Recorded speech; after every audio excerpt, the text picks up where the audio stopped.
I want to talk to you guys about this new cartoon coming out in a couple hours, actually.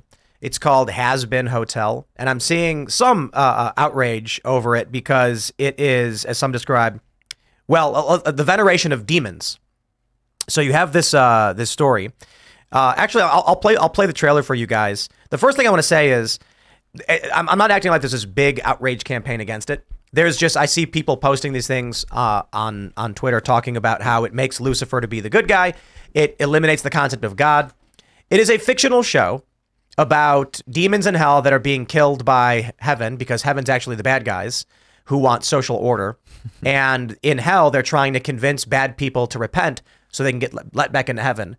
I don't see it as inherently like good or bad, but there is a question around producing content that is popular, winning a culture war, and biblical teaching. So let me just play this for you, and then I'll get your guys' thoughts on it.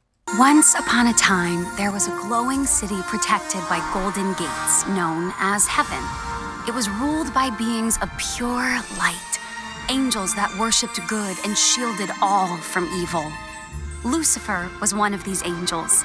He was a dreamer with fantastical ideas for all of creation, but he was seen as a troublemaker by the elders of heaven, for they felt his way of thinking was dangerous to the order of their world. So he watched as the angels began to expand the universe in their ways. From the dust of earth, they created Adam and Lilith, equals as the first of mankind. But despite this, Adam demanded control, and Lilith refused to submit to his will. She fled the garden. Drawn in by her fierce independence, Lucifer found her, and the two rebellious dreamers fell deeply in love. Anna Claire's wincing. They wished to share the magic of free will with humanity, offering the fruit of knowledge to Adam's new bride, Eve, who gladly accepted. But this gift came with a curse, for with this single act of disobedience, evil finally found its way into earth. With it, a new realm of darkness and sin, and the order heaven had worked to maintain was shattered. As punishment for their reckless act, heaven cast Lucifer and his love into the dark pit he had created, never allowing him to see the good that came from humanity, only the cruel and the wicked. Ashamed, Lucifer lost his will to dream, but Lilith thrived, empowering demonkind with her voice and her songs, and as the numbers of Where hell is your mom grew, when we need her? so did its power.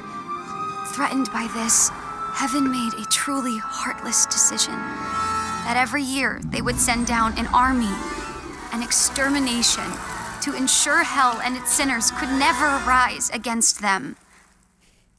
But Lilith's hope remained, and her dream was passed down to their precious daughter, the princess of hell. Don't worry, Mom. I'll make you proud. So there's this, it's a show on YouTube. There's another show that's related to it. Super popular. It's got, they get like tens of millions of views. But basically, what I'm seeing from a lot of people, they're commenting saying that the propagandists, I don't think it's, I don't like that. Look, Prime, they're saying like Amazon Prime is doing this. Amazon Prime has Sound of Freedom on it, and it's actively promoting Sound of Freedom. I'll take it. It also is now launching this show. I think they saw a big audience. They said, let's take it. But the controversy arises in that this show makes it out that, one, that Lilith is real. And, you know, a lot of people, again, I'm not a biblical scholar, but people are like, that's blasphemy. And that Lucifer is not a bad guy, but also people are saying it's not even actually biblical. There is no God. Heaven is evil. Heaven wants to just go and exterminate all these people by sending soldiers down to kill them. And my whole take on this is I think it's interesting because if your concern is that major media is funding massively shows that corrupt biblical teaching in some way, whether intentionally or otherwise, the answer is to build culture and counter it by making your own content, shows, cartoons, or otherwise. Complaining about it's not going to solve anything, but I'm curious what you guys think if it even matters. It's got amazing production value. I will say that. Like it looks well drawn. Why were you wincing? Okay, well, the thing is, it is sort of interesting to think of this as like a thought experiment where someone was like, "I'm going to tell you the story," and then you have to spin it. So it's completely the opposite of it. Like in that way, it is almost fascinating what they have done. Yeah, I mean, I don't think it's that bad of a thing, to be honest with you. I mean, I'm not a Satanist, but it's just vice versa. It's just it's entertainment. Yeah, it is like, what if God was evil? Or from the bad guy perspective, there's video games that let us see from the bad guy perspective. Yeah, I don't like the idea of like restricting art. I think that you have to have like counterculture ideas, and this would be countercultural because like my Christian beliefs, of course. But like the other thing that is like when I'm looking at it, I'm like, did you? Who wrote this? Like, did you grow up in a church and learn the story and then you're like, but I have decided to change it? Or are you someone who doesn't understand like this story of Adam and Eve and everything, and you have been like, well, Adam actually seems like a really oppressive guy and he wouldn't let Eve eat from the apple, and that's very rude. Like, well, you saw like in the beginning, crazy. It's like Lilith would not submit to Adam, to the man, Yeah. because she was fiercely independent. She's such a feminist girl boss, and then she falls in love with this silly trickster, Satan, who's just hanging Lucifer, out. not Satan. Or whatever his name is. You know what I mean? Like, it is like, I'm wincing because it's my brain being like, this is very weird. But on the other hand, like, whoever wrote this should go work for some top government PR spin room, because they really can be like, they spun actually, well, they here's spun what's this funny about it. fantastically. Someone commented that it's low-key based because it has all the gay people in hell. And I was like, that's actually should be rather offensive to them. Right. But the issue is, because the people behind it are, my understanding is that they're like woke. They created a bunch of characters that, you know, are like them. And so all the people that are in hell are leftists. Which I'm sure that comes from like them being like, oh, everyone else says I'm going to hell because of whatever, however I live my life or whatever. No, I do. I think it's more like the characters we make need to be diverse. So let's make all of our characters diverse. And it's like, you just put a bunch of woke leftists in hell. Well, isn't that Like, isn't that where they'd kicked be out of heaven? They'd probably be happier there. You know, That's they'd what they're probably be saying. happier They're in like, hell. heaven's Yeah. a bad place. I think Heaven, diversity, right. the term diversity has changed too, because now diversity pretty much means insert different type of like LGBTQ. In the past, it used to be like, bring an Indian here, bring an Asian right here, bring a black right here. It's completely different now. What Well, people say Asians are no longer considered diverse according to most government contracts that What? require quotas. What, for real? Yeah. Yeah. Are you serious? I Oh, know- yeah. I know- Yeah. Asians, East How is that Asians, possible? as well as South Asians. Like, I know in New York, in the nuts. architecture and engineering contracts, they have quota systems for minorities, but quota system, there's no quota for Asians because they are overrepresented in what? those fields, And so it it was- doesn't count anymore. It was Wow, the that's crazy. Asian student my groups that goodness, initially brought the admissions lawsuit. The law, This- the this is- Harvard thing. Supreme Court. But I, This is why I no longer identify as Asian. I'm actually Hispanic. Because I think that's smart. Hispanic means speak Spanish. I'm Native American. And so because Me and Elizabeth Warren, same amount. But so no, check this out. When you are filling out a form and it says Caucasian, Hispanic, African American, whatever, Hispanic means speak Spanish. Yeah. It does not mean you are from Latin America or whatever. It could mean that, but it literally means Spanish speaking. That's why they say there's white Hispanic. Too bad I. So I'm just gonna be like, I speak Spanish. How do I say? Hola, el sombrero. Donde está la biblioteca? I was dog sitting for Dane, our marketing guy, when he went on his honeymoon, and he and his wife have 2 dogs, and they both speak Spanish at home.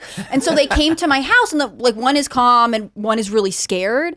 And my roommate and I were trying to figure out like how to like talk to them. We're like, it's okay, you know, it's everything's fine. And then it occurred to us that like these dogs only speak Spanish, and we were saying like, I can't say anything. I said like biblioteca, but she said like you're bonita, and one of the dogs like turned around and looked at her like, yes, I am. Like they had no idea what we were talking about until we started speaking Spanish. I speak Spanish. Afuera. So Candace said that means outside. I guess she didn't know about the Malay meme, but it means out. Like it's a verb too, like get out. And it's always weird when I hear people tell me this, because I went to Spain during the M something protest, M24 whatever protests, and the cops. I love this in France. No, wait. We'll start with America. In America, the SWAT police, the riot cops, they all hold their truncheons. They stand in line and they go like this as they move forward, and they yell, "Move, move!" In France and in Canada, you know what they say? What? Bouge. Ooh. Yeah. That's which means right. Move. Right. But you are bougie. You are yeah. out here And protesting. then in you Spain, bougie you know what they say? fools. Afuera. They yell afuera as they're pushing people out. It's like get out. Get And out. so when I was in Spain hearing them yell that, I was like, I kind of understand what they're saying. They're saying like, get out, move, go away or whatever. And then my friends were saying, they're saying out, out, out. And then I had people tell me that it means outside. And I guess it's like for people who only just speak a little bit of Spanish, they're like, that means outside. Why are you saying that? And I'm like, Javier Milei was yelling afuera as he was ripping the things down. And, Dane messaged me and he was like, it means like get out or outside as well. Dane fact checks our but- Spanish all the time. So I speak Spanish now. That means I'm Hispanic. And I am no longer, I tweeted identify as Asian because there were these leftists arguing that I don't qualify as mixed race unless I assert that I identify as such, that the actual DNA within my body and the race of my mother is meaningless. And the only thing that matters is I choose to identify as such. And I'm like, really?